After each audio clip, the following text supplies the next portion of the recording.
10 minutes are taken to empty a rectangular vessel of height h through an orifice in its bottom. और आधा खाली होने में कितना टाइम लगेगा ये आपसे पूछ रहे हैं, तो इसको बहुत ध्यान से समझना है आपको। जैसे मान लिया कोई रेक्टेंगुलर वेसल है, किसी शेप का वेसल हो, रेक्टेंगुलर से कोई लेना देना नहीं है, और उसके बॉटम में एक बहुत छोटा सा होल है, लेट्स से यहाँ पे होल कर देते हैं एक, ठीक है, ये होल है और एरिया टैंक का काफ़ी बड़ा है और होल काफ़ी छोटा है, ठीक है, या कुछ भी हो सकता है उनका रेशियो, ये स्मॉल ए है, ये कैपिटल ए है। तो टैंक खाली होने में जो टाइम लगता है, पूरा टैंक खाली होने का जो टाइम होता है वो होता है capital A by small A times under root 2h by g. 2h जो है वो उसकी हाइट है टोटल, और टोटल खाली होने का टाइम का फॉर्मूला ये टोटल में ही एप्लीकेबल होगा, पूरा खाली होने में इतना टाइम लगेगा। तो ये जो टाइम दिया ये आपको 10 मिनट दिया है, कह रहे हैं ये टाइम जो है वो 10 मिनट है। अब सिचुएशन क्या है, कह रहे हैं how much time will it take to be emptied the vessel when half filled. जब वेसल आधा भरा होगा तो टाइम कितना लगेगा, यानी जब वेसल आधा भरा होगा, वेसल जब आधा भरा होगा यानी h/2 तक भरा हुआ पानी, h/2 से 0 हो रहा है, तो कितना टाइम लगेगा। ठीक, तो हम h की जगह क्या डाल देंगे, h/2 डाल देंगे, तब जो टाइम आएगा t डैश वो आपका आ जाएगा a/a टाइम्स h की जगह डालेंगे h/2, और इसको आप गौर से देखोगे तो मुझे ऐसा समझ में आ रहा है कि ये 10/√2 आना चाहिए, क्योंकि एक 2 एक्स्ट्रा आया और वो भी अंडर रूट के अंदर है। तो अगर ये वैल्यू पूरी 10 है तो ये वैल्यू आएगी 10/√2, और 10/√2 अप्रॉक्सीमेट 7 सेकेंड्स के आसपास होगा। तो आपका आंसर क्या बनेगा, सी पार्ट। 7 सेकेंड्स लगभग लग जाएंगे उसको पूरा खाली होने में।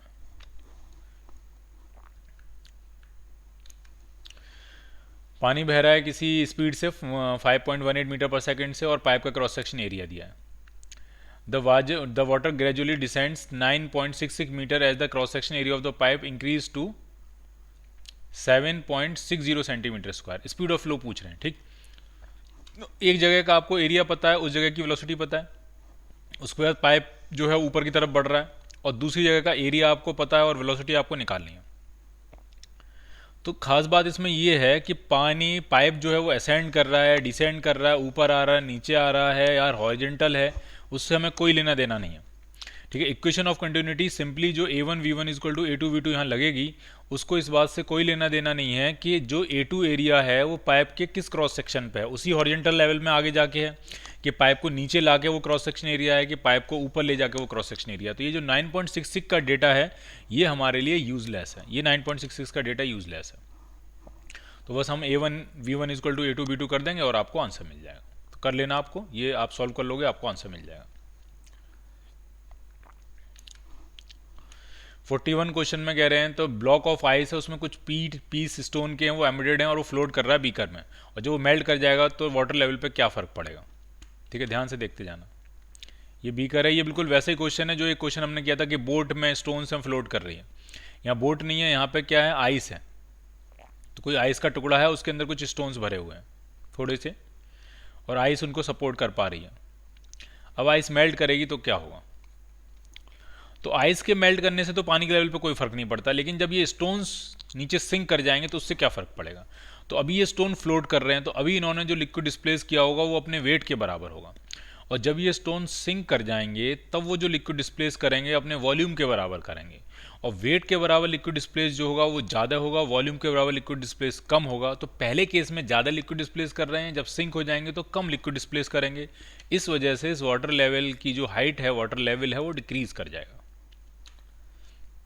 So it will fall। 41 का B part answer. the water rises higher in a capillary tube of small diameter than in capillary tube of large। बिल्कुल सही कह रहे हैं, अगर स्मॉल डायमीटर की ट्यूब है तो पानी जो है ज़्यादा ऊपर तक राइज करेगा, क्योंकि फॉर्मूला होता है 2t cos theta upon r रो जी। तो डायमीटर अगर कम होगा, रेडियस कम होगी, तो हाइट जो है वो ज़्यादा होगी। बिल्कुल सही कह रहे हैं, पहला स्टेटमेंट एकदम सही है। रीज़न क्या कह रहे हैं, height through which liquid rise in capillary tube inversely proportional to the what, to the capillary tube लिखा है तो ये गलत है, to the radius of the capillary tube होना चाहिए। तो मुझे लगता है शायद यहाँ पे गड़बड़ है, टू द रेडियस और लिखना चाहिए हमें यहाँ पे, radius of the capillary tube. तो बिल्कुल सही है, तो आंसर दोनों सही है, असर्शन रीजन दोनों सही है और correct explanation A part answer जाएगा।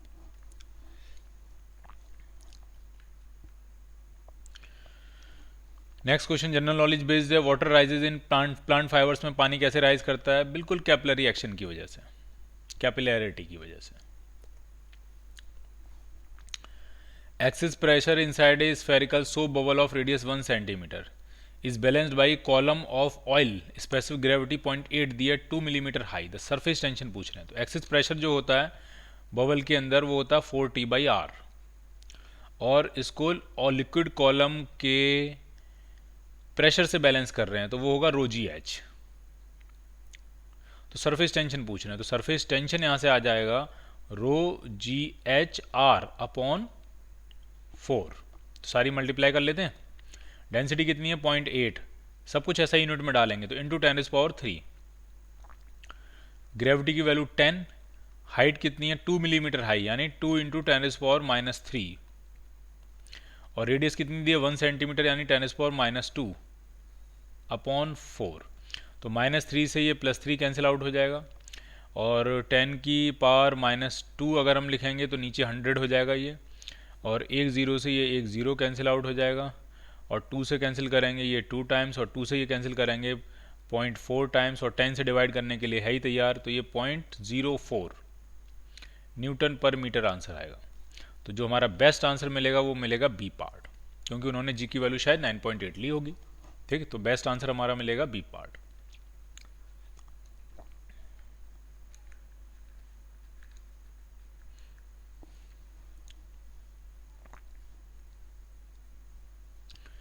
नेक्स्ट क्वेश्चन करते हैं। इसमें क्या है?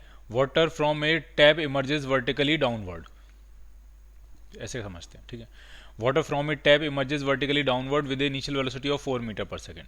क्रॉस सेक्शन एरिया ए है, फ्लो स्टडी है, प्रेशर कांस्टेंट है throughout the stream.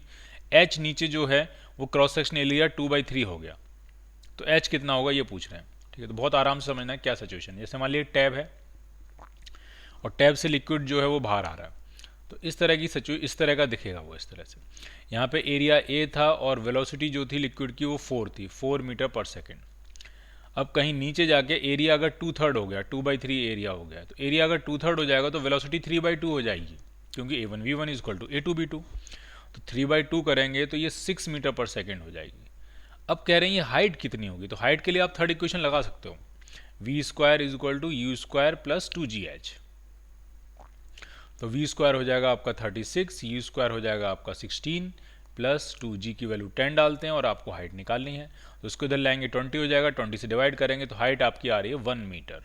1 metre नीचे जाके ऐसा होगा, P part. Clear? Next question देखते हैं। इसमें टर्मिनल स्पीड पूछ रहे हैं attend bye A aluminium sphere of radius 1 millimetre falling through water at 20 degree Celsius. ये 20 डिग्री सेल्सियस का हमें ज़्यादा मतलब नहीं होगा, तो टर्मिनल वेलोसिटी का आपको फॉर्मूला लगाना है। ठीक है, तो टर्मिनल वेलोसिटी जो होती है वो होती है 2G⁻² rho minus sigma upon 9 ईटा। ठीक है, यहाँ तक मुझे याद आ रहा है।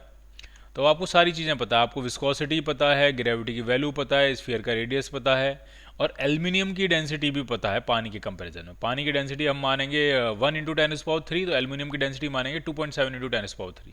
तो सारी वैल्यू डालनी है आपको और आपको टर्मिनल वेलोसिटी मिल जाएगी।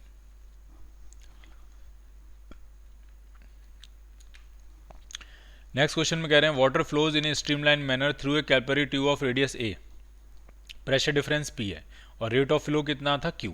तो जो रेट ऑफ फ्लो होता है वो होता है pressure difference upon viscous resistance, and that is 8 eta L upon πr⁴, और R यहाँ पे रेडियस A है। तो ये इक्वेशन बन गई। अब क्या कह रहे हैं? अब कह रहे हैं रेडियस अगर हम A/2 कर दें और प्रेशर 2P कर दें तो अब वॉल्यूम फ्लो रेट कितना हो जाएगा। तो लेट्स सी Q', प्रेशर कितना है 2P अपॉन 8 ईटा L, लेंथ में कोई चेंज नहीं करा जा रहा है, अपॉन पाई, रेडियस जो है वो आधी कर दिया, तो A/2 की पावर 4 करेंगे तो A⁴ अपॉन 32 हो जाएगा। तो मुझे ऐसा लगता है ये 32 यहाँ ऊपर पहुँच जाएगा और यहाँ 2 पहले से है, ठीक है, 32 पर पहुंच जाएगा और ये 2 जो है वो पहले से है। तो जो समझ में आ रहा है मुझे वो ये समझ में आ रहा है कि volume flow rate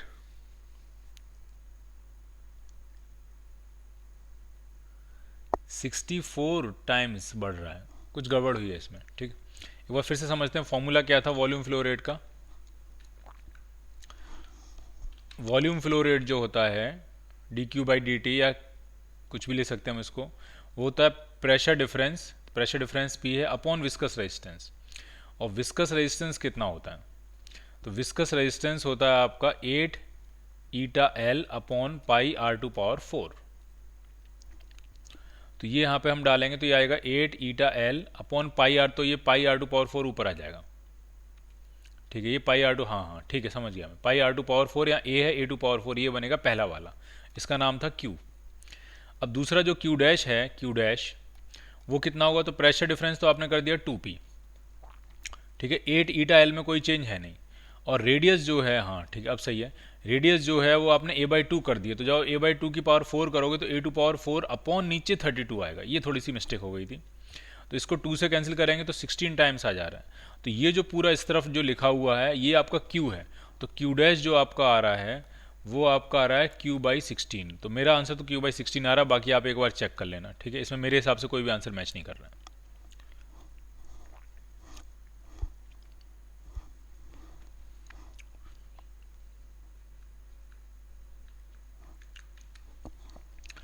the rain drop of radius 0.3 millimetre has a terminal velocity of 1 और विस्कोसिटी दी हुई है, विस्कस फोर्स पूछ रहे हैं कितना होगा।